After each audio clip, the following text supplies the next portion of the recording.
que hay veces que cuando vos tenés una reacción que sucede en un sentido para formar reactivos, para formar productos, ¿no? Y si el sistema permite que ésta en algún momento vuelva, ese es el concepto de una reacción reversible. Pero hablando de cinética, ustedes recuerden que podríamos decir que existía una velocidad de la reacción que sucede a la derecha y una velocidad de la reacción que sucede a la izquierda. Y esta estaba dada por el modo en el que se consumían los reactivos o en el modo que aumentaba la concentración de los productos. Entonces, una reacción dentro de este contexto, cuando el sistema está perfectamente controlado, es decir, el sistema es cerrado, ¿no? Que si partíamos de la concentración de los reactivos, podríamos decir que los reactivos se movían de esta manera hasta el consumo total. Y los productos partían de cero hasta la concentración máxima de los productos. Esto decíamos que lo podíamos medir en función del tiempo y podíamos calcular la velocidad. Entonces, considerando una reacción reversible, ustedes tienen en el video un slide, en una parte del video, en donde hay un gráfico que se parece a esto, ¿no? Perdonen el pulso, pero es que estoy escribiendo casi sobre el aire. Fíjense la diferencia entre la gráfica que hice recién y la gráfica que presento ahora.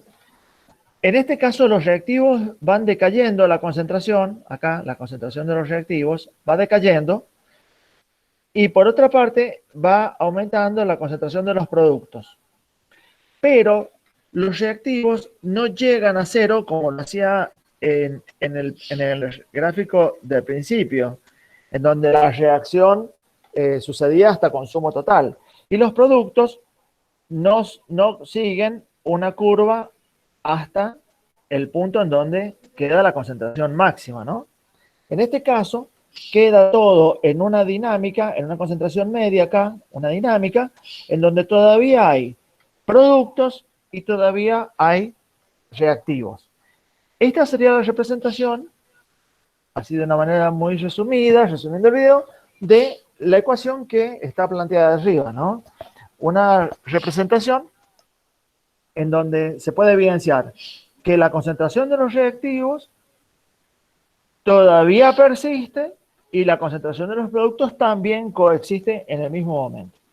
Cuando nosotros de esta gráfica hablamos en función de este sistema, cuando alcanza el equilibrio, nosotros podemos entender y saber que la ecuación de la velocidad de una reacción, supongamos a la derecha, va a ser igual a la constante de velocidad de esa reacción por la concentración de, en este caso, de los productos. ¿Ok? Y la velocidad hacia la izquierda va a ser igual a la constante de la velocidad por la concentración de los reactivos. Entonces, cuando sucede que la velocidad con la que va la reacción hacia la derecha es igual con la velocidad que va a la izquierda, la reacción que va a la derecha es a la misma velocidad con la que vuelve, es el estado de equilibrio. Y así es que se define la constante de equilibrio de una reacción, que es el producto. La constante de equilibrio se define como el producto de la concentración de los productos elevado a su coeficiente estequiométrico, el valor n, sobre el producto de la concentración de los reactivos elevado a su coeficiente estequiométrico. Esa sería la definición formal de la ecuación de la constante de equilibrio de una reacción química.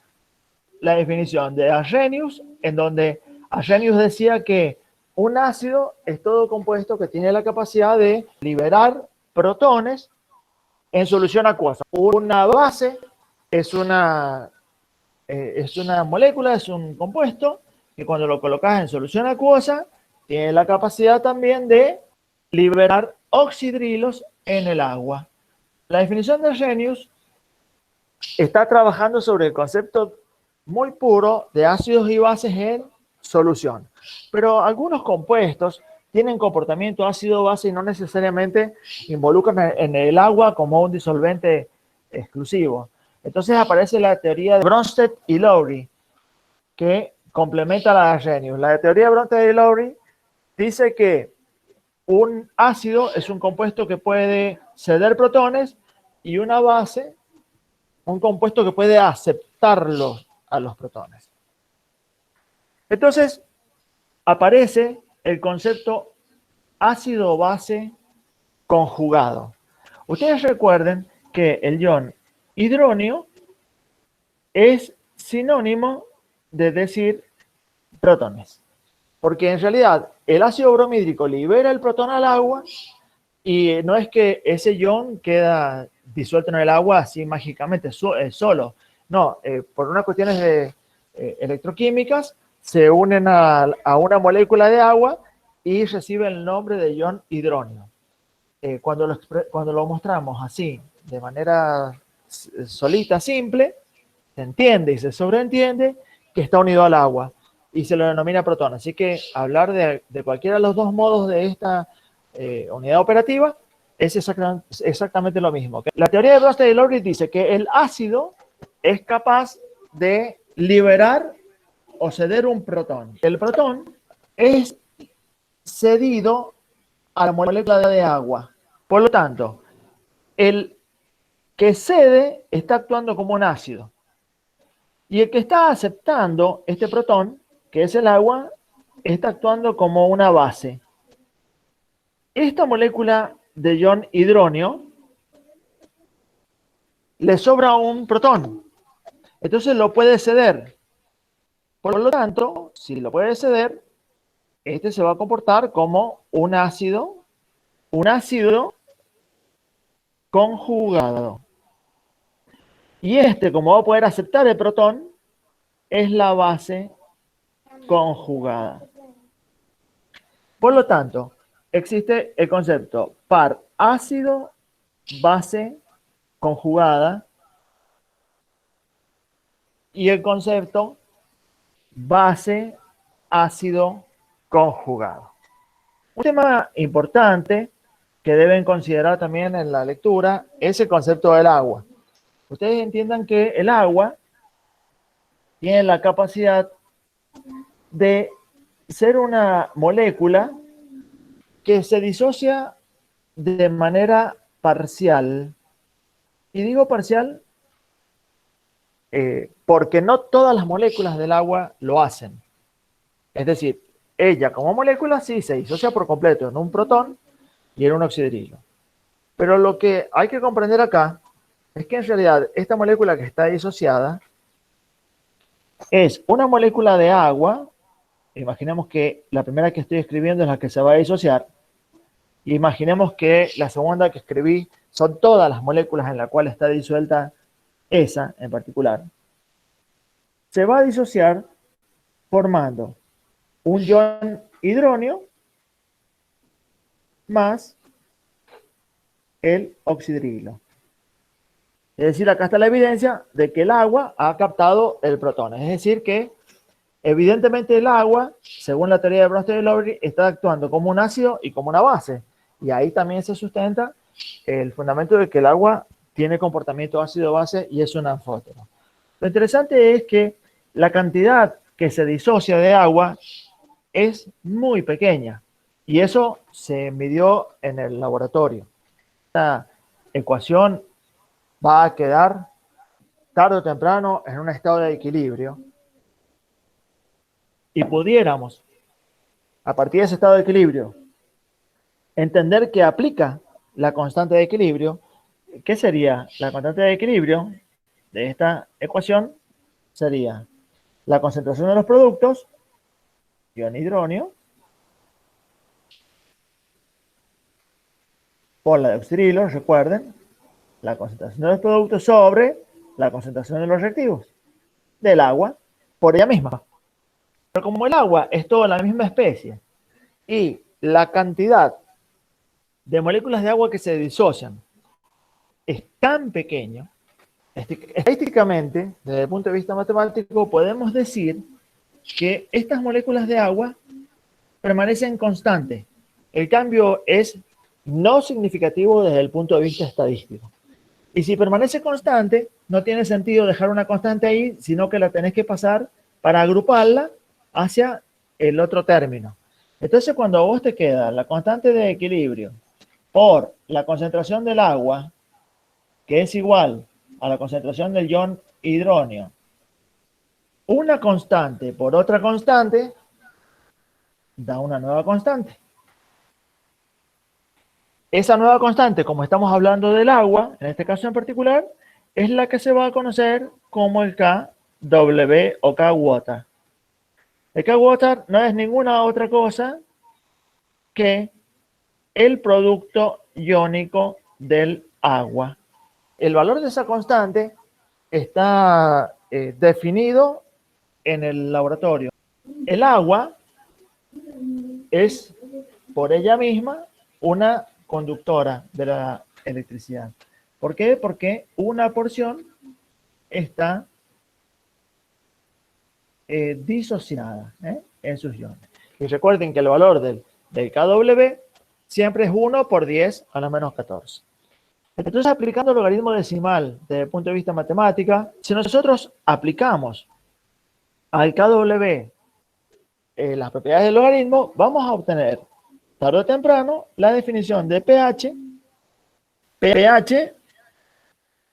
que es igual a menos el logaritmo decimal de la concentración de los protones, la ecuación de P oxidrilo menos el logaritmo de la concentración de los oxidrilos, el logaritmo decimal. Y también, aplicando producto iónico del agua igual a 1 por 10 a la menos 14, va a resultar que pH más P oxidrilo va a ser igual a 14.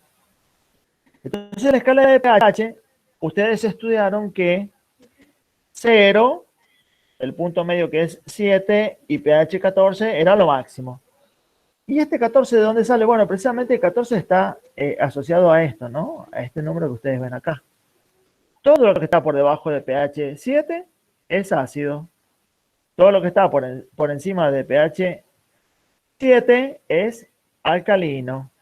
Pero hay que mirar un poquito más allá esta ecuación. El concepto de que el pH y el P oxidrilo es igual a 14 está representando que no importa de qué manera cambia el valor del pH, no importa de qué manera cambia el valor del pH, siempre va a existir un valor de P oxidrilo de forma tal que la ecuación sea igual a 14. Esto quiere decir que gracias a que el agua es una reacción que se presenta en equilibrio, estoy hablando acá, ¿no? El agua se encuentra en equilibrio con su parte disociada. Bueno, el sistema se va a mover, porque es un sistema en equilibrio, se va a mover de manera tal, un poquito, estamos hablando del principio de Le Chatelier-Brown, ¿no? Que cuando un sistema está en equilibrio, si vos cambiabas las condiciones del sistema, el sistema se acomodaba de forma tal que podía nuevamente alcanzar un estado de equilibrio. Voy a retomar el principio de Le Chatelier y lo voy a hacer de una manera demasiado gráfica. Nosotros tenemos, vamos a un sistema en equilibrio, ¿ok? Si nosotros tenemos un recipiente en donde le agregamos agua, un líquido, y lo tenemos conectado por un caño con otro recipiente, evidentemente el sistema en un momento se va a mover hacia allá hasta que el volumen de los dos lugares se iguale. Eso quiere decir que lo que está volviendo es exactamente igual. Ese es el concepto de la velocidad a la derecha igual a la velocidad a la izquierda. Si nosotros ejercemos un efecto de modificación en algún lugar del recipiente, supongamos en el recipiente del lado izquierdo, el sistema se va a mover, se va a modificar, Pero esta dinámica de que pasa hacia un lado y hacia el otro, le va a permitir al sistema, con las nuevas condiciones, volver a alcanzar un nuevo estado de equilibrio. Si nosotros a este sistema en equilibrio, supongamos, le cambiamos las condiciones sacando de acá algo, suponete que a este le sacamos un vaso del agua, el equilibrio se va a romper, pero como está comunicado por ida y vuelta, tarde o temprano va a volver a alcanzar nuevamente el estado de equilibrio, pero ¿en qué nuevas condiciones? Y en las condiciones de que ahora le faltan un vaso de agua. Eso es lo que deben comprender del principio de Le Chatelier, que desde el punto de vista de la teoría dice que en un sistema cerrado, cuando al sistema se le cambian las condiciones, el sistema se desplaza de manera tal que vuelve a alcanzar el estado de equilibrio. Quiere decir que si un ácido está en solución acuosa, vamos a poder pensar lo siguiente. En el sistema de la escala de pH, lo que hay en la zona ácida es una predominancia de la concentración de los protones. Pero nunca, jamás deja de haber oxidrilos.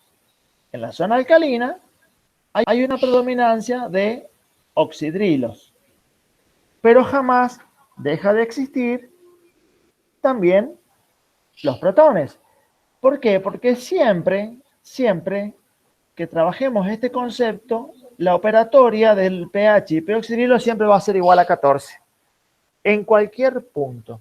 ¿Por qué? Porque esta ecuación así lo define desde la práctica y no solamente desde la teoría. Entonces, como siempre, el pH más el peroxidrilo en las soluciones acuosas es igual a 14. Siempre la zona ácida va a predominar la concentración de los protones, que está representada en este triangulito que dice así, va a predominar la concentración de los protones, y en la zona alcalina va a predominar la concentración de los oxidrilos. De forma tal que en el punto del pH siente neutro, la concentración de protones va a ser exactamente igual a la concentración de oxidrilos. Por eso, en ese punto es neutro. De todas las moléculas de agua pura, solamente 1 por 10 a la menos 14 moléculas están disociadas. Entonces, es una disociación muy débil, pero es suficiente y necesaria para transmitir la corriente eléctrica. Es decir, que el agua pura es un electrolito débil, porque transmite con muy poca carga iónica la corriente eléctrica. Pero ¿qué pasa si le agregamos un ácido que tiene la capacidad de disociarse por completo? Y bueno, si nosotros agregamos ácido clorhídrico al agua, el ácido clorhídrico, entre tantos otros, es considerado un ácido fuerte. Disuelvo ácido clorhídrico en el agua, se va a formar ion hidronio más cloruro. Pero lo interesante es que la flecha, fíjense que de manera específica la hice en un solo sentido y la refuerzo en un solo sentido. Porque cuando ustedes ven formulado un ácido o una base con una sola flecha, está hablando de la disociación completa absoluta. Quiere decir que si yo estoy disolviendo 2 moles del ácido clorhídrico, voy a obtener acá 2 moles de protones y 2 moles de cloruro. Es decir, se disoció el 100% del ácido. Si estuviera hablando de una base, como por ejemplo el hidróxido de sodio, el hidróxido de sodio es también una base fuerte. Cuando se disocia en el agua, va a dar la misma concentración de oxidrilo que la de ion sodio. Es decir, si yo agrego 3 moles, voy a obtener 3 moles y 3 moles. ¿Por qué este ácido se considera fuerte? Porque si yo todo lo que agrego, absolutamente todo se disocia, al agua le aporta una cantidad absoluta de iones. Entonces el agua en esa solución de ácido va a transmitir la corriente eléctrica con mucha eficiencia. Entonces, aquellas soluciones que tienen muchos electrolitos disueltos en el seno y le dan una alta capacidad de conducir la corriente eléctrica, todos aquellos compuestos que dieron esa propiedad se consideran fuertes, electrolitos fuertes. Y esa es la razón por la cual todos los ácidos o todas las bases que se disocian por completo y de manera irreversible se consideran ácidos y bases fuertes. Sin embargo, existen otros ácidos y otras bases que cuando la colocas en solución acuosa no se disocian por completo, no lo hacen así. Y un ejemplo es el ácido acético. ¿Y por qué es débil? Ustedes van a ver que en algunos libros esta rayita la muestran muy chiquitita. No es correcto escribirla así, pero lo hacen a los fines pedagógicos. En realidad, ustedes tengan en cuenta que esta reacción es una reacción dinámica que alcanza el estado de equilibrio. Entonces, si esta reacción alcanza el estado de equilibrio, recuerden que la constante de equilibrio, ¿pero qué dijimos en los débiles? Que era tan pequeña, pero tan pequeña el grado de disociación que no se modifica la concentración del agua. Entonces, a esta concentración del agua la cambio hacia el lugar donde están todas las constantes. Entonces, cuando yo hago eso, me queda que la constante de equilibrio por la concentración del agua, que es constante, es igual al cociente la concentración del ion hidronio por la del oxidrilo sobre la del ácido acético que yo agregué. Entonces, como esto es una constante, constante por constante da otra. Y en especial, ¿de qué estamos hablando? Estamos hablando de un ácido, por lo tanto, esto se llama la constante del ácido. Esto mismo aplica si estuviéramos usando una base, chicos, ¿eh? Se llamaría constante de la base. Por lo tanto, la constante del ácido va a estar definida por la ecuación del ion hidronio por el oxidrilo sobre el ácido, la concentración del ácido acético sin disociar. Esta ecuación va a ser la constante de la base si estuviéramos hablando de una base débil. Queda de esta manera la constante del ácido. ¿Y por qué me sirve? ¿Por qué es tan valiosa la constante del ácido? Porque la constante del ácido me está mostrando a mí una relación entre lo que está disociado y lo que no está disociado del ácido. Es decir, que la constante del ácido o la constante de la base en los débiles es una medida del grado de la disociación que ellos tienen. Y ese valor se encuentra tabulado, está en las tablas. Son poco conductores en solución acuosa, mejor dicho, no son tan eficientes como conductores y por eso se los denominan débiles. Entonces, otra ecuación que tenemos que tener presente dentro de una lista que ustedes tienen que hacerse es esta, ¿no? Todo esto aplica para ácidos monoprócticos y para bases monooxidrílicas, ¿ok? La constante de la base sería la concentración de los oxidrilos por la base disociada sobre la base sin disociar. Estas ecuaciones serían la base para poder resolver problemas. Por favor, que les quede bien claro.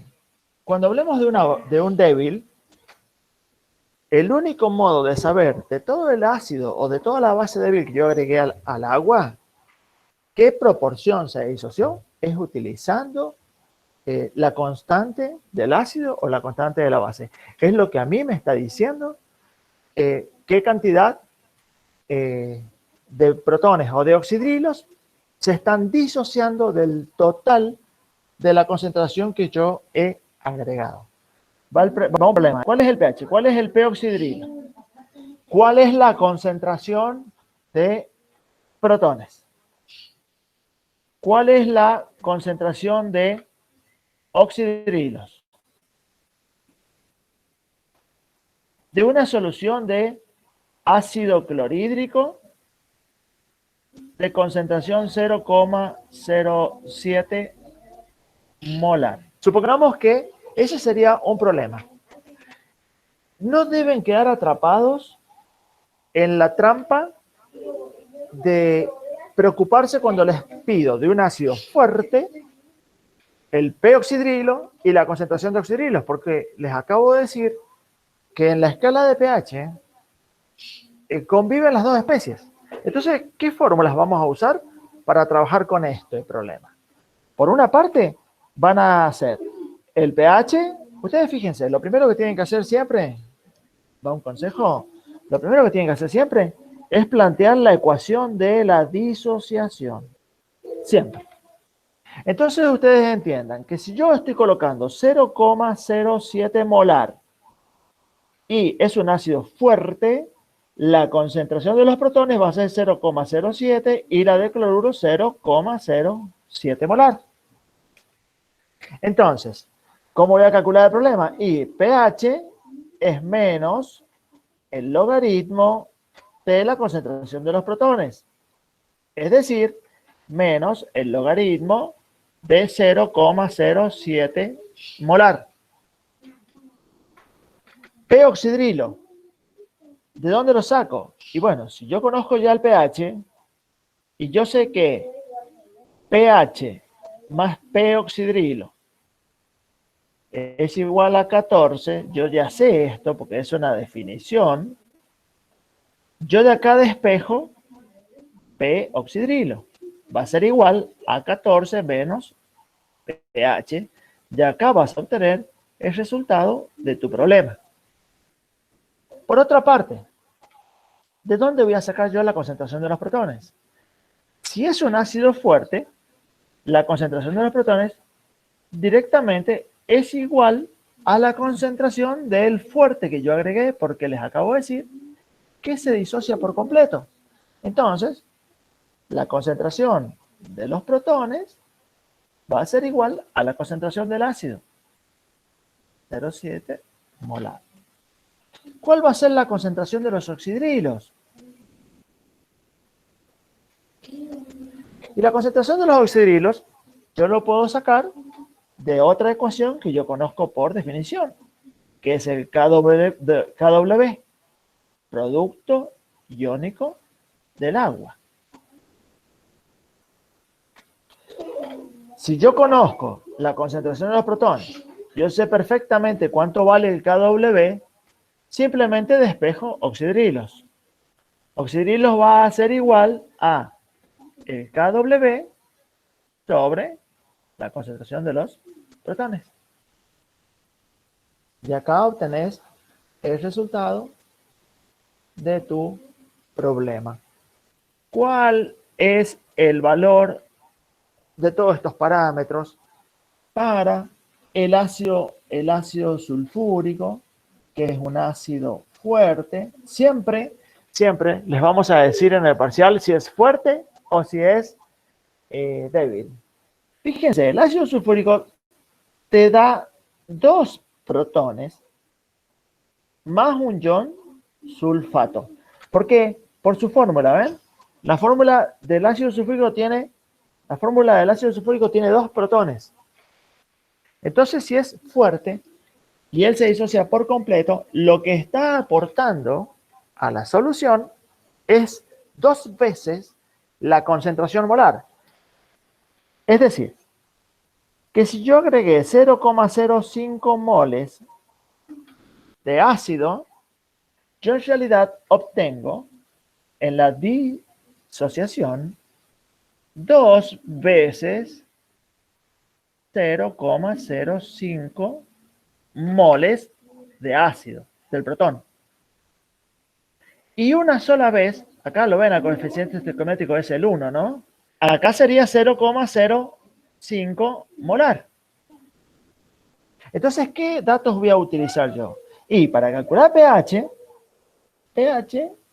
va a ser igual a menos el logaritmo de 2 veces 0,05, 0,10 molar. Ese es el valor que van a colocar. Por eso es tan valioso y tan importante que ustedes disocien primero la molécula. ¿Está? A partir de acá, después vas a obtener peoxidrilo, va a ser igual a 14 menos pH. Después la concentración de los, la concentración de los protones, perdonen que vaya tan rápido, la concentración de los protones va a ser igual a lo que obtuviste acá, ¿está? Acá. Va a ser igual a 0,10 molar. La concentración de los oxidrilos, ¿de dónde va a salir? Y del KW. Va a ser igual a el KW sobre 0,10. Recuerden que el KW es 1 por 10 a la menos 14 sobre 0,10. Lo hacemos con una base fuerte. Vamos con hidróxido de sodio. Calculemos lo mismo. pH, peoxidrilo, concentración de protones, concentración de oxidrilos. Del hidróxido de sodio, 0,03 molar. Es muy simple. Primero escribís la ecuación de disociación del hidróxido de sodio. Es lo primero que tenés que hacer para no equivocarte. Y acá ves que te da una vez la concentración del oxidrilo y una vez la concentración del sodio. Entonces, ¿qué es lo que tenés? La especie que tenés es oxidrilos. La primera pregunta que te hago es pH. No hay que preocuparse. La concentración acá es 0,03 molar. La concentración de los oxidrilos 0,03 molar. Y la del sodio es 0,03 molar. Tenemos todo para partir. ¿Qué es lo que sabemos? De base ya tenemos una respuesta. La concentración de los oxidrilos es igual a 0,03 molar. Si tengo la especie oxidrilos, arranco con P-oxidrilo, que es menos el logaritmo de lo que conozco. Es decir, que P-oxidrilo es igual a menos el logaritmo de la concentración de 0,03. Una vez que obtengo esto, yo ya sé de la ecuación, la voy a volver a escribir para recordarla, si me siguen, pH más peoxidrilo igual a 14, despejo de esta ecuación, que yo ya la conozco perfectamente, despejo pH. pH va a ser igual a 14 menos el valor que me dio peoxidrilo. Y la concentración de los protones va a salir de la ecuación del KW de despejar. Y así obtenemos todos los resultados. Los mismos parámetros, todo lo mismo, pH, peoxidrilo, pH, peoxidrilo, concentración de protones, concentración de oxidrilos, de un ácido débil que tiene una constante del ácido igual a, es 1,8 por 10 a la menos 5. La concentración del ácido es 0,015 molar. Planteo la ecuación de disociación. La ecuación de disociación es el ácido débil, por lo tanto, hago doble flecha, que da protones, más el ion acetato. Yo sí sé que he agregado 0,015. La primera pregunta, de este total, ¿cuánto se disoció? Es lo primero que tengo que averiguar. ¿Cuánto se disoció? Y bueno, yo lo voy a saber a eso a partir del grado de disociación, que es el valor de la constante del ácido. Mire, si yo sé que la constante del ácido es igual a la de los protones por el ion acetato sobre el ácido sin disociar. Si yo de acá despejo los protones. Antes de despejarlo hay un concepto importante. Fíjense que si nosotros entendemos que una especie da, el ácido se disocia en una especie y una especie. Y si entendemos que ellas dos son iguales, desde el punto de vista de las matemáticas, yo podría decir que la constante del ácido es igual al cuadrado de la especie sobre la concentración del ácido. Esa diferencia se puede hacer porque es débil, porque es extremadamente pequeña y porque un ácido da 1 y 1. Porque estamos hablando de monopróticos y monobásicos. Entonces, si entendemos que la disociación del ácido da una especie y una especie, podemos decir matemáticamente que es el cuadrado de las especies, de algo. Si es así, yo puedo despejar entonces. Puedo decir que la concentración de los protones al cuadrado es igual a la constante del ácido por la concentración del ácido que yo agregué sin disociar. Por lo tanto, puedo decir que la concentración de los protones es igual a la raíz cuadrada de la constante del ácido por el ácido sin disociar. Entonces lo primero que hacen, chicos, es calcular la concentración de los protones como la raíz cuadrada de 1,8 por 10 a la menos 5. Esto lo escriben con notación científica por la concentración del ácido, que es 0,015. 0,015 molar. Hacen la raíz cuadrada de eso y les da un valor.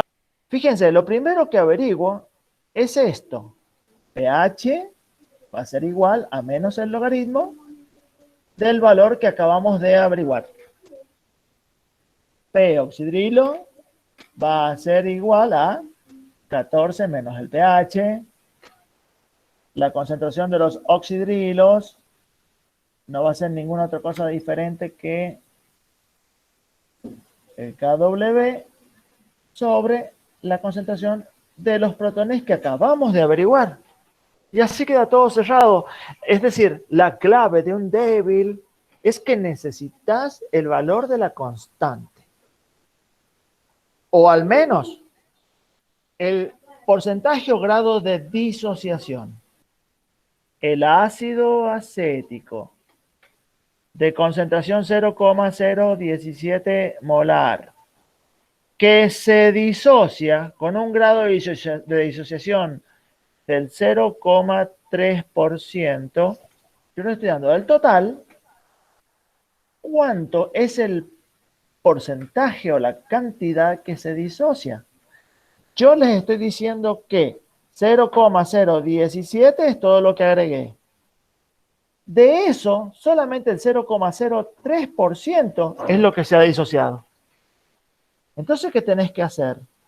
Tenés que sacarle el 0,03% a este valor, a la concentración, y te va a dar la cantidad de protones.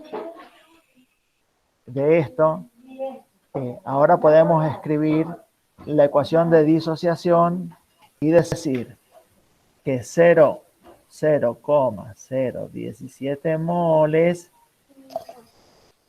se disocia en 5, qué lástima que no me pueden dictar, tengo que leer, 5,1 por 10 a la menos 6 moles de protones, igual cantidad de ion acetato, ¿no? 5,1 por 10 a la menos 6 moles de el ion acetato.